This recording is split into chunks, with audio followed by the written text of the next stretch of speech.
सबसे पहले SSO portal पे आके यहाँ पे क्लिक करके एसएसओ आईडी बना लेनी है। एसएसओ आईडी किस प्रकार से बनाई जाती है ऑलरेडी वीडियो बना हुआ है, इसी वीडियो के नीचे लिंक अवेलेबल है।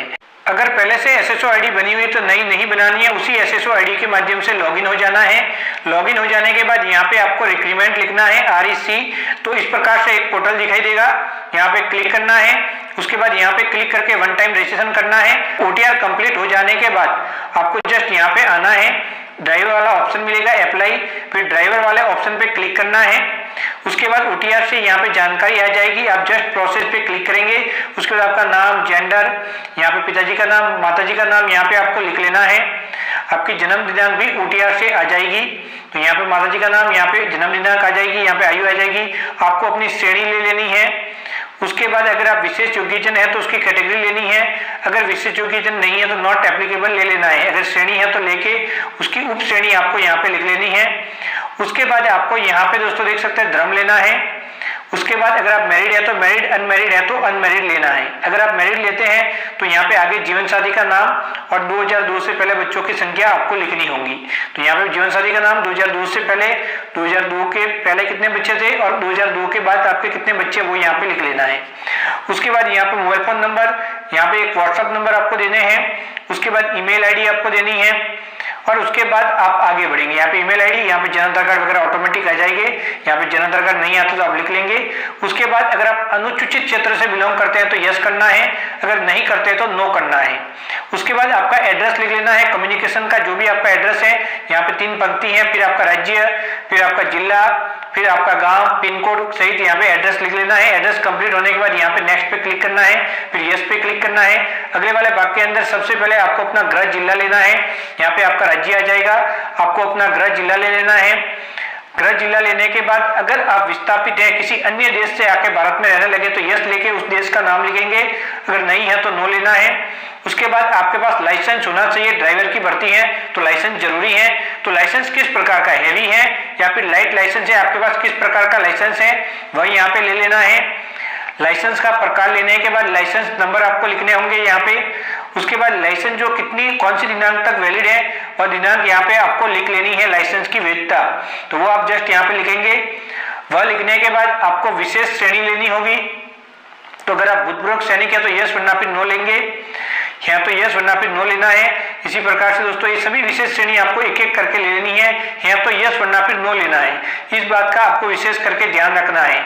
उसके बाद कोई यहाँ पे विशेष श्रेणी है तो वह भी ले लेनी है और उसके बाद नेक्स्ट पे क्लिक करना होगा। उसी प्रकार से यहाँ पे दोस्तों ये सभी सही लेनी है, तो मैंने यहाँ पे गलती से यस ले लिया था तो मैं नो ले लेता हूँ। अब यहाँ पे ये उप श्रेणियां नहीं है, अगर आपकी है तो आप ले सकते हैं, कोई बात नहीं, यहाँ पे सभी ऑप्शन मिल जाएंगे। उसके बाद जस्ट आपको नेक्स्ट पे क्लिक करना है। नेक्स्ट पे क्लिक करने के बाद इस प्रकार से आपको एक ऑप्शन मिलेगा। तो आपकी 10वीं की अंक तालिका की जानकारी सबसे पहले आपको भरनी है, तो सबसे पहले विशेष समूह लिखना है। यहाँ पे मैं ऑल सब्जेक्ट लिख लेता हूँ। उसके बाद कौन सी यूनिवर्सिटी से आपने या फिर कौन से बोर्ड से आपने 10वीं क्लास पास की थी वो बोर्ड का नाम लिखना है। फिर आपको जस्ट रोल नंबर लिखने हैं, इसके आगे वाले भाग के अंदर यहाँ पे रोल नंबर लिखने हैं। फिर यहाँ पे परिणाम किस प्रकार का था, कौन से ईयर के अंदर आपने 10वीं कक्षा उत्तीर्ण की थी वह ईयर यहाँ पे आपको लिख लेना है। यहाँ पे आपको कोई भी गलती नहीं करनी है। यहाँ पे अगर जानकारी में कोई गलती हो जाती है तो आगे जाके आप समस्या में पड़ सकते हैं। यहाँ पे प्रतिशत भी बिल्कुल सही लिखने हैं। एक बार 10वीं की जानकारी भर ली, उसके बाद कोई और आपका एजुकेशन है तो लिख सकते हैं, वरना फिर 10वीं ही यहाँ पे मांगी गई है। Senior secondary, graduation, PG, diploma वगैरह कोई भी है तो वो भी सब यहाँ पे दोस्तों ऑप्शन है, देख सकते हैं, ये भी आप यहाँ पे डाल सकते हैं। फिर आपको एक अनुभव ले लेना है और यहाँ पे जो भी आपका अनुभव है उसका विवरण यहाँ पे भर लेना है, क्योंकि कम से कम 3 साल का आपका होना चाहिए। तो यहाँ पे अनुभव का विवरण इस वाले भाग के अंदर कंप्लीट डिटेल में भर लेंगे। अनुभव का विवरण भरने के बाद आपको जस्ट नेक्स्ट पे क्लिक करना होगा। तो अनुभव वाला भाग यहाँ से सबसे महत्वपूर्ण है, तो उसको बिल्कुल आपको सही भरना है। कौन सी दिनांक से कौन सी दिनांक तक कहाँ पे काम किया, किस प्रकार का काम किया, यह सभी जानकारी आपको भर के जस्ट नेक्स्ट पे क्लिक करना है।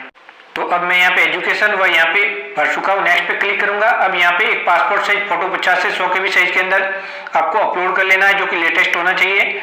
इसके अलावा एक सिग्नेचर अपलोड कर लेने हैं, यहाँ पे सिग्नेचर आप अपने अपलोड कर लेंगे।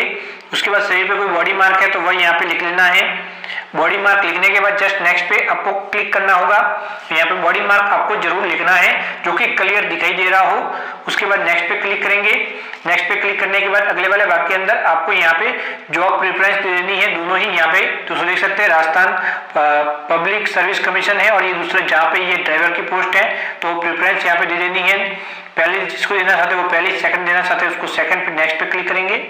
इस वाले भाग के अंदर आपके फॉर्म का प्रीव्यू दिखाई देगा, जांच करेंगे बिल्कुल सही होने की दशा में यहाँ पे क्लिक करके फाइनल सबमिट पे क्लिक करेंगे।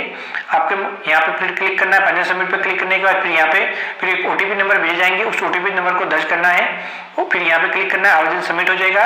प्रिंट का ऑप्शन मिलेगा यहाँ पे सबसे ऊपर, यहाँ पे क्लिक करके प्रिंट आउट निकाल लेंगे और इस प्रकार से आपके आवेदन का प्रोसेस कंप्लीट हो जाएगा।